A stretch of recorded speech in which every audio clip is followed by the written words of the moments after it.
Este libro ofrece una historia de la música y los sonidos del cine silente en Chile.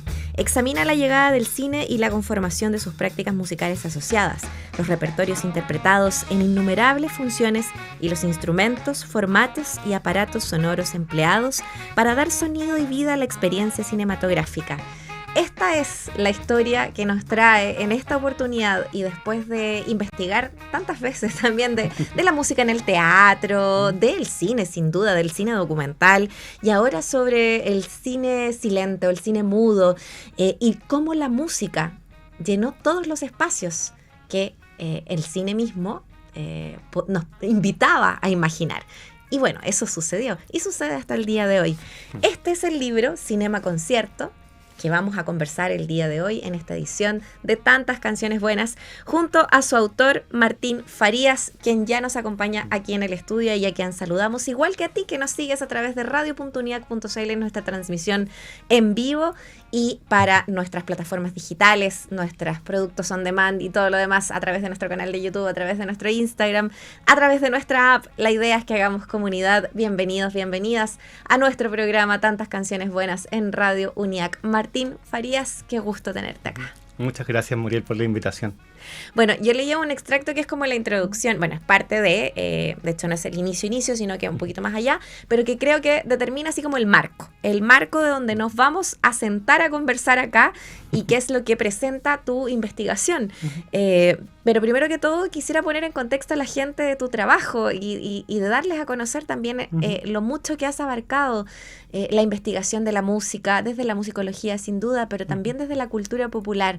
Desde ahí presentar cómo ha sido ese interés y cómo ha sido para ti desarrollar esa investigación sobre el cruce entre la música y las otras artes también, las manifestaciones históricas del arte en nuestro país y tanto más.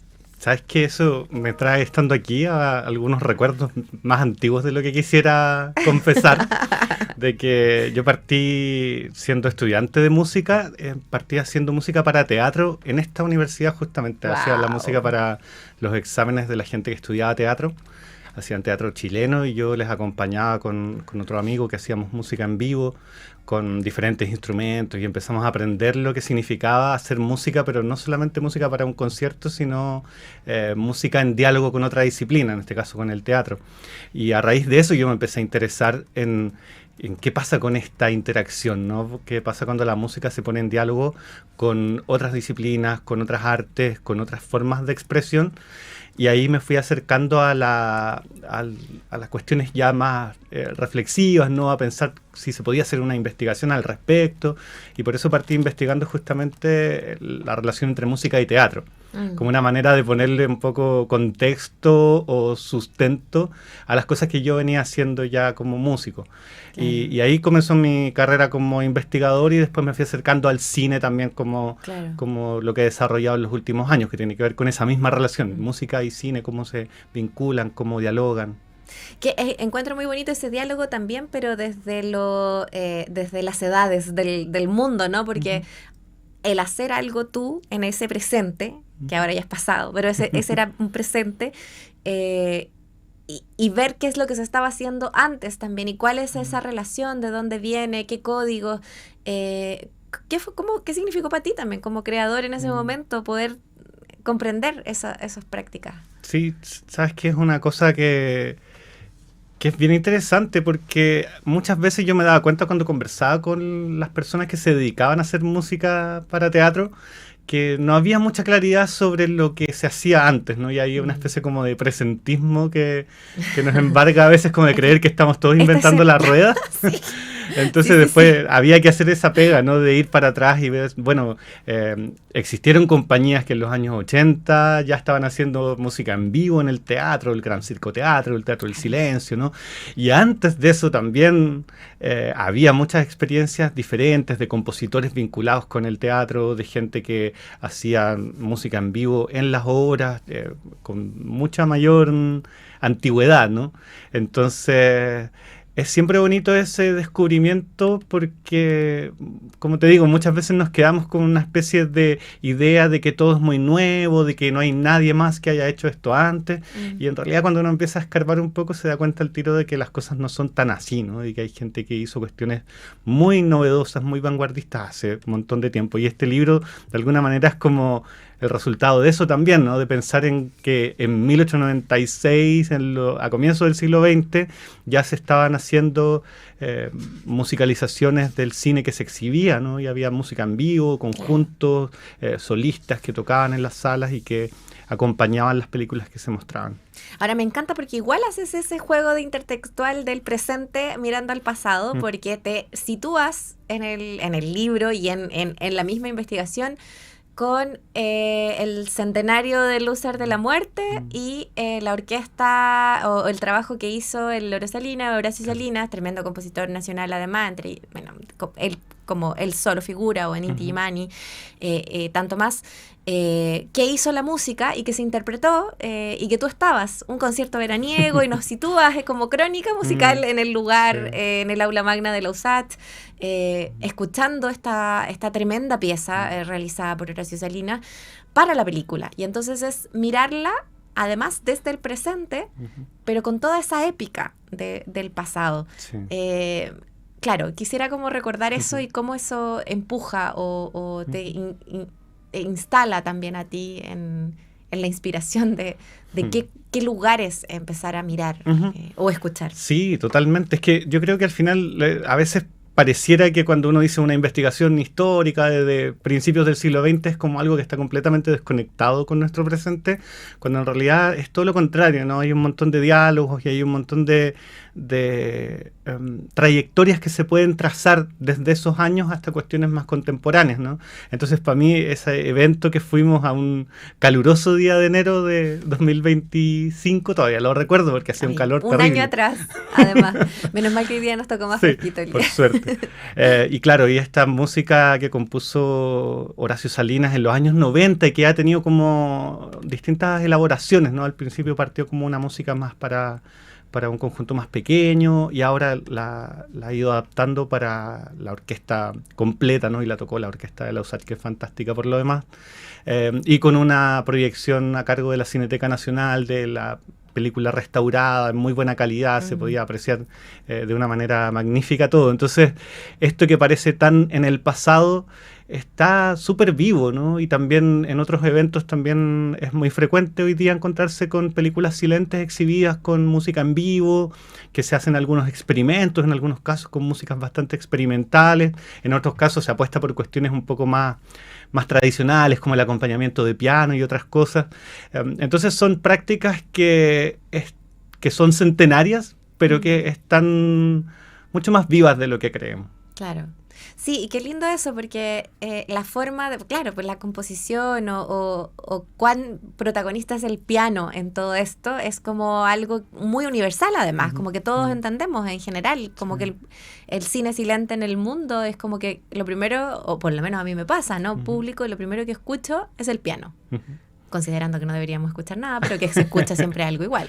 Todas las películas como registros que tenemos. Y eso es como también parte de esta cultura popular musical compartida. Sí, de alguna manera. Yo creo que ahí el cine tiene esa cosa que es una de las cosas que la hace maravillosa, que es esa posibilidad de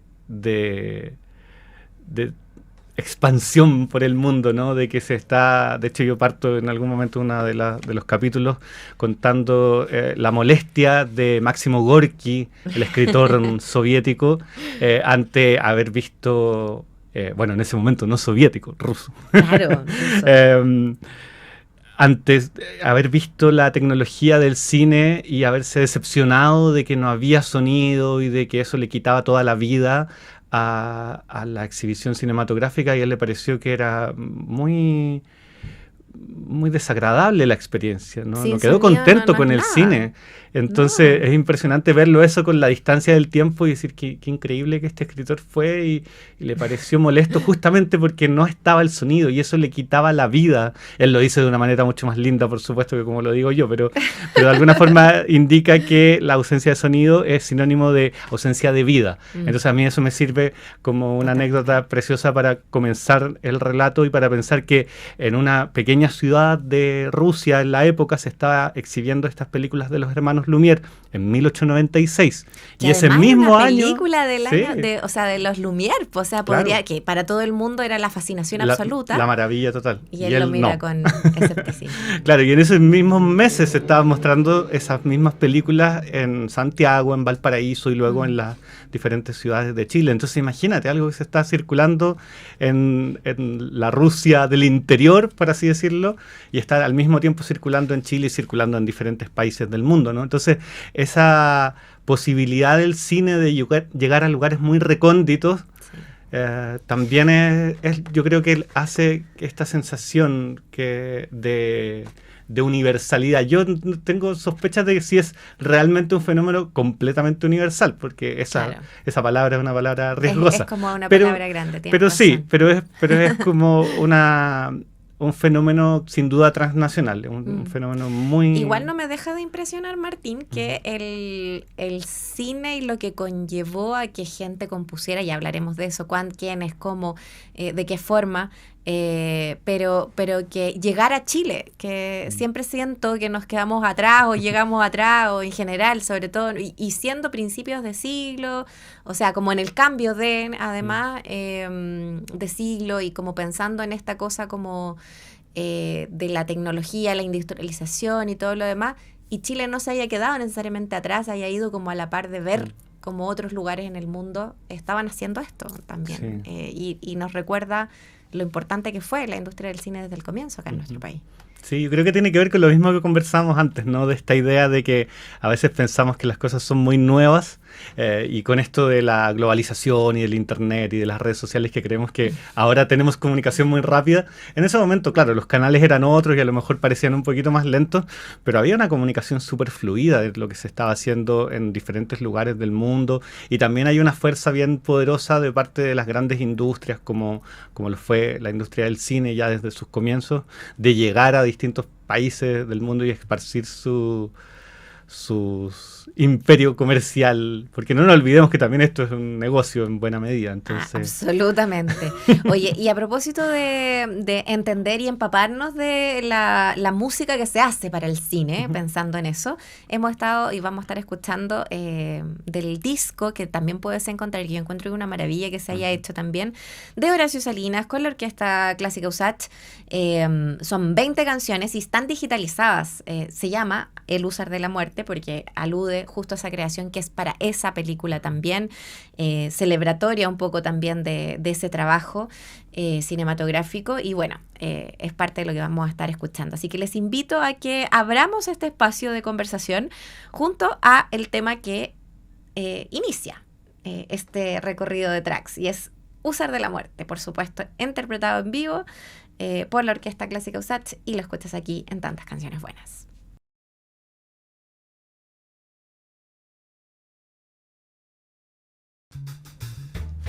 Cinema Concierto. Y esto es lo que se vivió o se vive cuando escuchamos esta música y no solamente la escuchamos.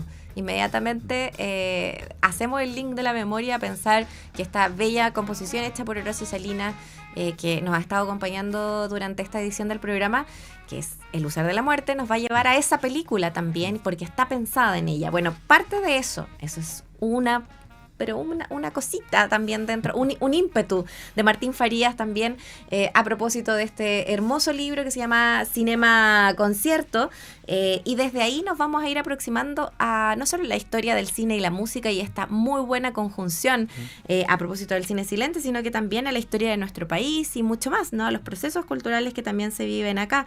De hecho, el primer capítulo tiene que ver con esa llegada y cómo fueron los primeros años en tecnología. Ahora, ¿quiénes?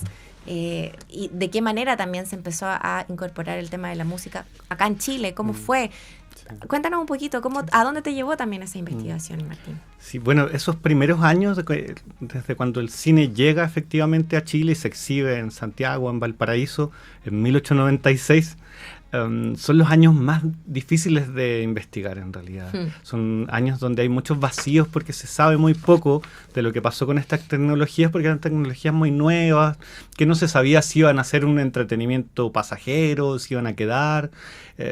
Hay que recordar que son épocas donde había muchos inventos, muchas cosas nuevas que estaban llegando como tecnologías y que se mostraban, se vendían. Son los tiempos en que circula también el fonógrafo, el gramófono. Entonces son aparatos con distintos objetivos que se están comercializando, se están dando a conocer. Entonces no hay muchos registros en la prensa. Si uno revisa, por ejemplo, te encuentras con poca información o con información que es muy poco precisa. Pero hay algunos antecedentes, por supuesto, y gracias a haber podido hacer esa investigación en profundidad, puedo encontrar algunas cosas bien interesantes, como el hecho de que, al parecer, en muchas ocasiones no se incluía música en las primeras exhibiciones. Simplemente se mostraba la película como un atractivo visual. Y eso tiene mucho sentido porque en otros países del mundo ha ocurrido algo bastante parecido. Entonces, esta idea de que la música siempre estuvo presente, que a veces se dice como una especie de convención o como de acuerdo tácito, en realidad no siempre estuvo ahí. Entonces, es interesante que no siempre haya estado ahí, y es interesante también que desde esos primeros años, a pesar de que no estaba la música, había una inquietud por el hecho, como una especie de diagnóstico de que esta tecnología era bonita, era buena, pero era incompleta, porque necesitaba la sincronización con el sonido. Entonces, las crónicas de la época, estoy hablando 1897, claro, 1900, ya están diciendo en la prensa nacional, sí, es bonito el cine, pero necesita sincronizarse con el gramófono, con el fonógrafo, con alguna otra tecnología que permita la reproducción tanto de imagen como de sonido. Claro. Y que es efectivamente lo que va a ocurrir después de mucho tiempo, pero que empieza de inmediato a funcionar como un diagnóstico, como un horizonte hacia dónde hay que ir.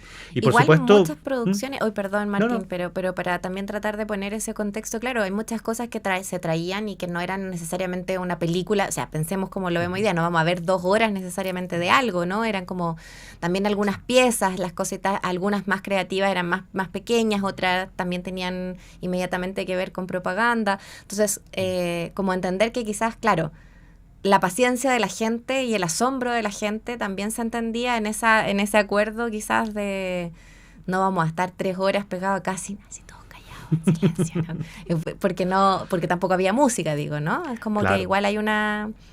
Digo, si uno se lo empieza a imaginar. Sí, totalmente. Igual es curioso porque hay muchas cosas que son ya detalles más específicos que se nos escapan, que no podemos imaginarlo. Pero sí, pero hay algunas crónicas que igual dan cuenta de esa expectativa. Por ejemplo, en algunos lugares la gente trató de hacer de manera artesanal la sincronización y dijo, bueno, si tenemos un fonógrafo, lo ponemos y echamos a andar una música y ponemos al mismo tiempo la película y se acabó el problema. Y claro, a lo mejor para una película cortita, como tú dices, que las primeras películas eran así, duraba 1 minuto, algunas duraban menos de 1 minuto, segundos nada más. Entonces, claro, a lo mejor eso funciona para una película así cortita que registra una pura escena, pero para cuestiones ya más largas, que el cine rápidamente empieza a crecer en cuanto a su extensión, ya se vuelve necesario tener una música, o se vuelve también difícil sincronizar eso que estás reproduciendo artesanalmente con lo que estás viendo en pantalla. Oye, tú escribes acá, pianistas y orquestas. Debido a la brevedad de las películas sonoras del gramófono, también a su limitado repertorio, la empresa Casa Juana intercalaba el programa con visitas silentes que, aunque no resultaban tan llamativas, permitían extender la duración del espectáculo. En una de esas exhibiciones, ocurrida a comienzos de 1906 en Valparaíso, decidieron incluir el miembro de la familia Enrique Casa Juana para tocar el piano acompañando la visita. perdón, las vistas. Las vistas, Ay, sí. Estoy leyendo trabada. No, Digo, buenísimo. qué bueno eso, como tener como esa pequeña como crónica de como lo que tú decías, ¿no? Como que las Sí. pequeñas cositas que tengamos echar mano, podamos ver cómo alguien ya agarró de partida y sentarse a un piano y lo hizo nomás. Sí, pues totalmente. Y que son también la manera que tenemos de poder trazar esos primeros años que, como te decía, son súper difíciles. Hay, ya entrada la década de 1910 hay mucha más información, hay más de dónde agarrarse para poder sostener una investigación así, pero estos primeros años son bien difusos. Ahí aparece esta figura de es una familia de empresarios del cine que circulan con unos aparatos que, según decían, podían sincronizar imagen y sonido. Es el gronófono que se llama. Claro. Pero claro, permitía una sincronización muy breve, muy cortita, y por eso mismo tenían que intercalarlo con otras películas mudas simplemente, porque esta tecnología era solamente unas poquitas películas con esa tecnología. Entonces ahí fueron encontrando, y como tenían este pariente que era pianista, lo incorporaron a él para que tocara el piano. Y así van apareciendo varias personas que se empiezan a dedicar a tocar música para la exhibición de películas. Algo que poquitos años antes no existía como oficio o como idea de hacer música, se empieza a conformar en esos años, 1906, 1907. ¿Qué abre eso en ese oficio? Y por otro lado, ¿qué repertorios se van escogiendo? Que es parte también de esta investigación. Claro, bueno, lo que abre es sobre todo un espacio de trabajo súper importante para las músicas y para los músicos, porque también ya desde esos primeros años aparecen varias mujeres intérpretes, tanto de piano como de otros instrumentos, y eso también es uno de los hallazgos que a lo mejor lo podemos conversar con más calma si nos da el tiempo, pero el hecho de que en la historiografía de la música y del cine en Chile, en general se ha dicho que las personas que se dedicaban a eso eran fundamentalmente hombres.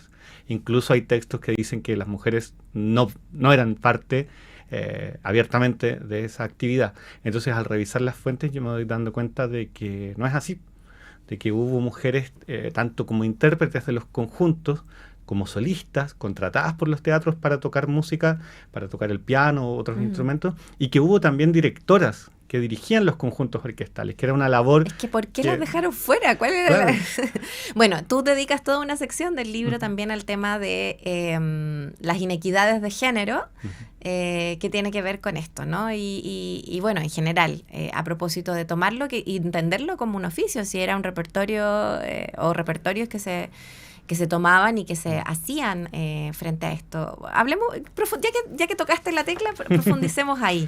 ¿Quiénes eran estas mujeres? ¿De qué manera se empiezan a develar también esas inequidades de género? Sí, bueno, hay varios aspectos que son importantes. En Chile hay desde mediados del siglo XIX un conservatorio, que es el Conservatorio Nacional de Música y Declamación, como se llamaba en esos años, donde se forma mayoritariamente mujeres.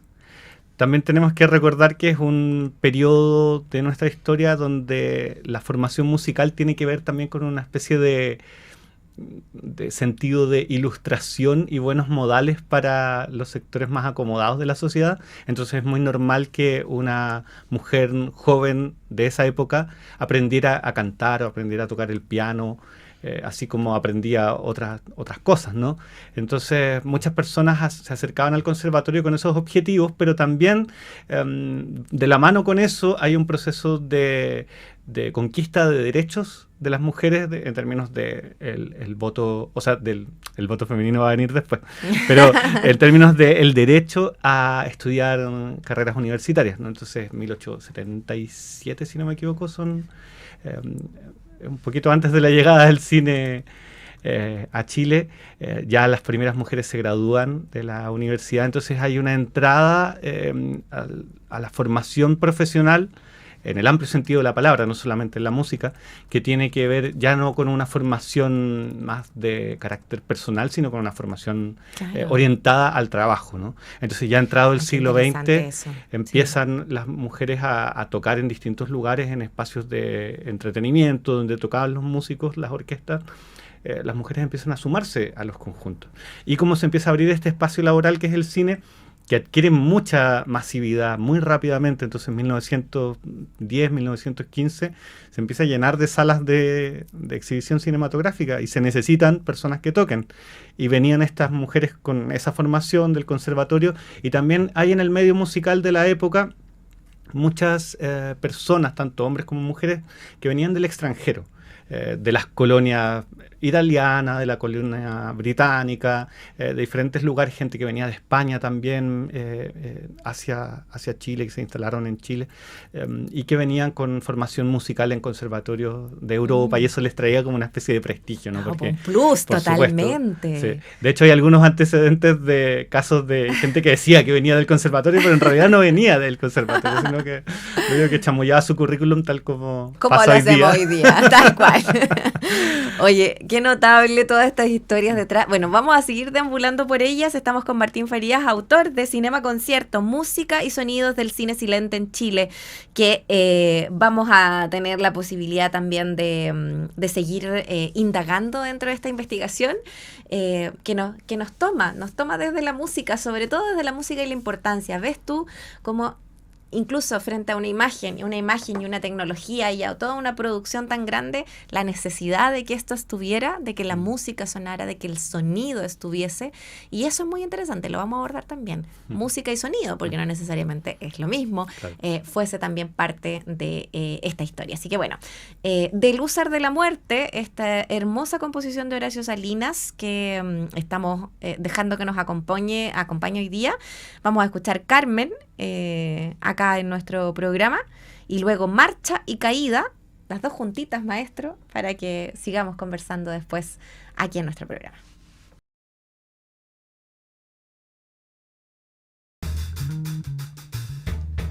De la bellísima obra de Horacio Salinas, El Húsar de la Muerte, en relación a la misma película, que además musicalizó, hizo este trabajo y se ha presentado juntas, y eso es lo más bonito, que esto estamos hablando de un disco, en este caso, que ha tenido la posibilidad de ser presentado en vivo con la película y con la maravillosa Orquesta Clásica USACH, que queremos mucho también por estos lados, porque sí, porque se sabe. Porque son secos. Porque son secos y porque la USACH está siempre en nuestros corazones. Oye, Cinema Concierto, música y sonidos del cine silente en Chile, de Martín Farías, es el libro que es nuestro protagonista hoy día. Martín, su autor, nos está acompañando, nos está llevando de la mano de lo que fue esta investigación, el recorrer archivos, el revisar crónicas, el revisar los repertorios, quiénes estaban, cómo se hizo y cuál es esa conexión también entre, por ejemplo, el trabajo en general, que nos estabas contando, que lo encuentro muy fascinante eso, así como de tomarlo como un nuevo oficio, esta cosa del chamullenteo de los currículum también, de gente que llegaba de conservatorios, pero no llegaba a nada. Y bueno, también, por cierto, de lo importante que es considerar los cambios dentro de la misma industria y cómo el sonido se hacía tan necesario para esto. Siento que inmediatamente tiendo a pensar como el resto de la gente que dice, ay, es que tienen que estar juntos, ojalá siempre hayan estado juntos, la música y el cine y tal, pero una vez que aparece el sonido, ¿se perdió protagonismo o no se perdió protagonismo con la música? Es difícil juzgarlo porque a la conclusión a la que llego es que son dos prácticas demasiado diferentes. A pesar de que uno diga, bueno... no necesariamente excluyente, además. No, claro, porque normalmente se dice que el cine es como uno solo, ¿no? Independiente de que sea silente o sea con sonido, pero la manera de pensarlo, de vivirlo, es tan diferente, porque ahora cuando vamos a una sala y vemos una película, desde el momento que apareció la tecnología del sonido sincrónico, todas las personas escuchamos exactamente lo mismo, la misma música, las mismas voces, los mismos ruidos, con diferente amplificación. Algunos cines tienen un sonido mucho más elaborado, suenan más parlantes, qué sé yo, pero fundamentalmente escuchamos la misma grabación, ¿no? Pero cuando íbamos al cine, la gente que iba al cine en esa época,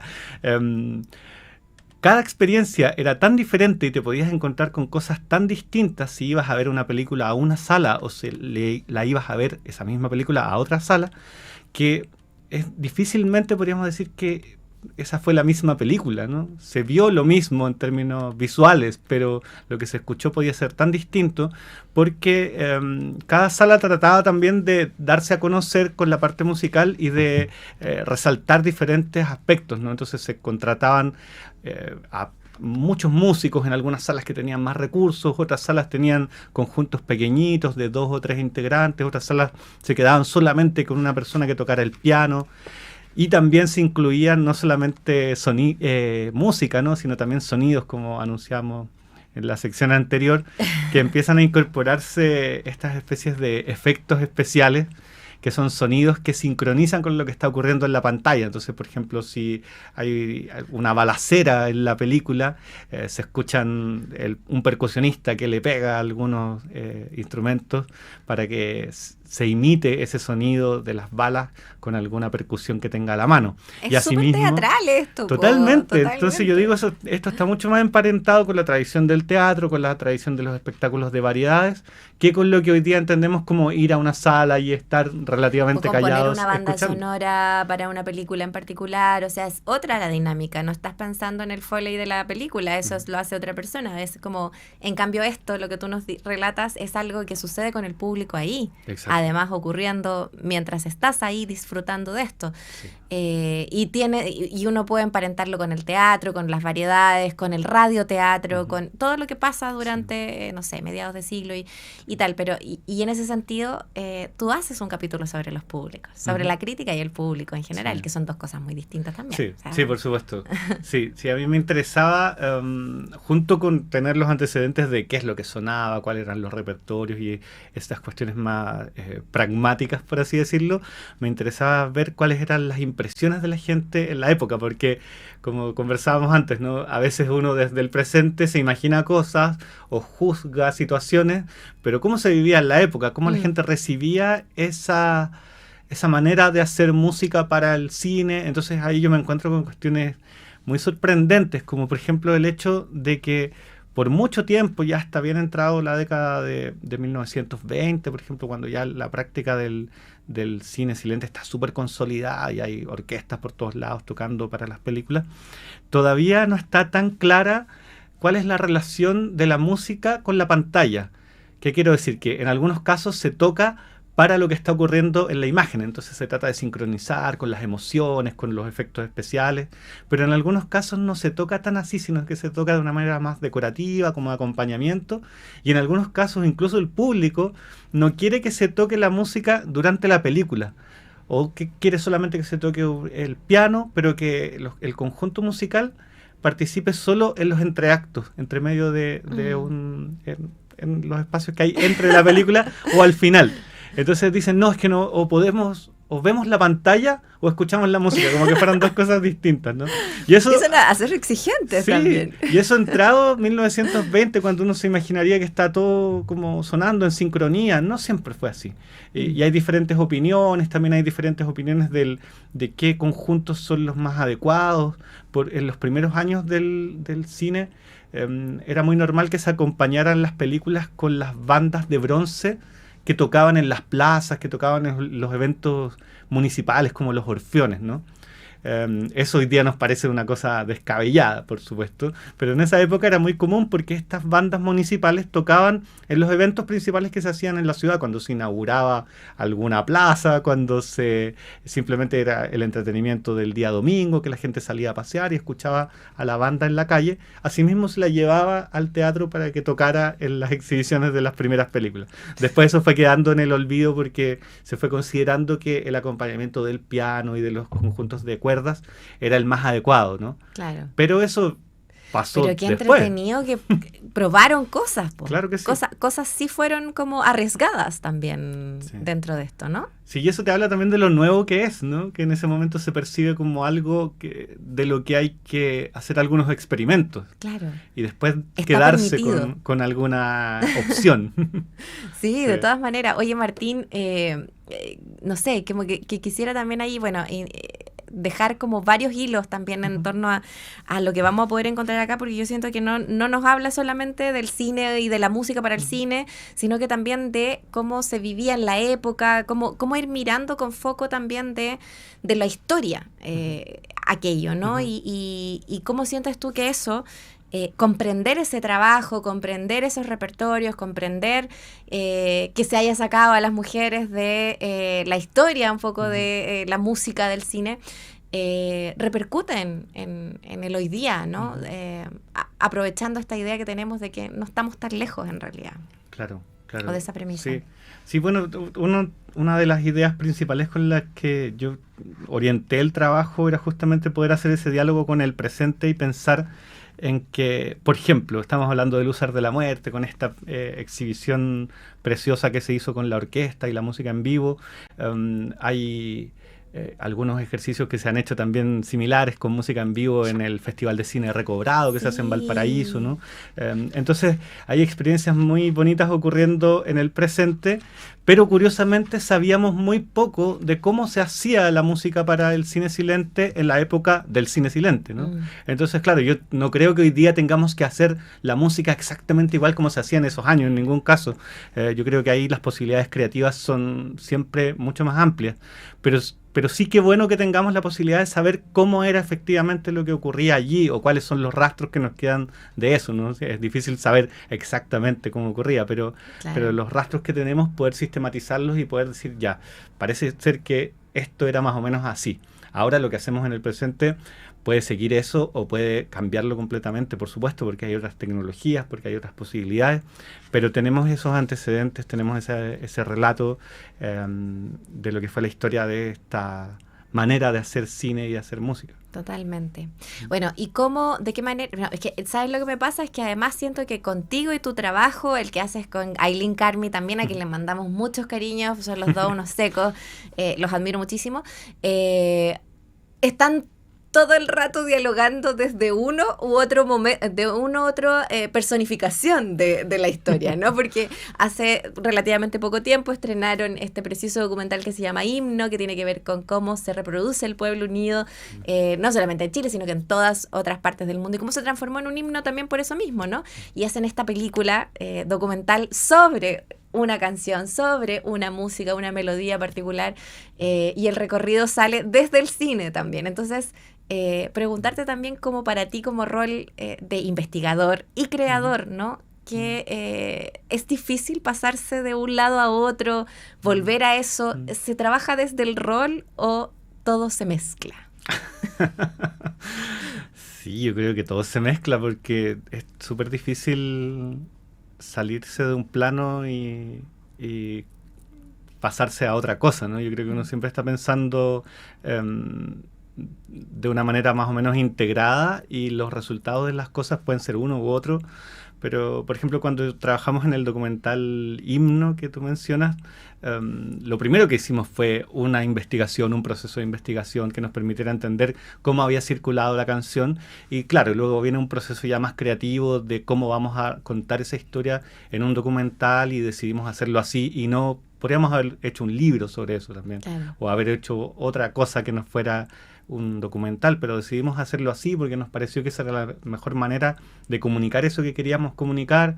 Entonces ahí nos acercamos a esa manera de hacer y esa manera de comunicar, pero la parte investigativa siempre está de alguna manera atrás, sustentando. Yo creo que por eso... Como el germen. Exacto, sí, porque un poco de ahí vienen las preguntas, ¿no? Que son, claro, suena como muy formal eso de la pregunta de investigación, pero en verdad son las preguntas que uno tiene, ¿no? Cuando yo escribí este libro, cuando empecé a pensar en el libro, las preguntas eran tan simples como cómo era hacer música en esos años, porque se sabía tan poco, honestamente había un solo artículo, un artículo académico, escrito en 2014 sobre el tema y que claro, aporta bastantes antecedentes, pero esto es una historia de 30 y tantos años de música que se hacía a lo largo de todo Chile y eso es también un esfuerzo de mi parte en el libro de cuando hablamos de Chile no hablar solamente de Santiago, ¿no? Entonces hay antecedentes del norte de Chile, de Antofagasta, Coquimbo, del sur, de Concepción, de Punta Arenas, de diferentes ciudades,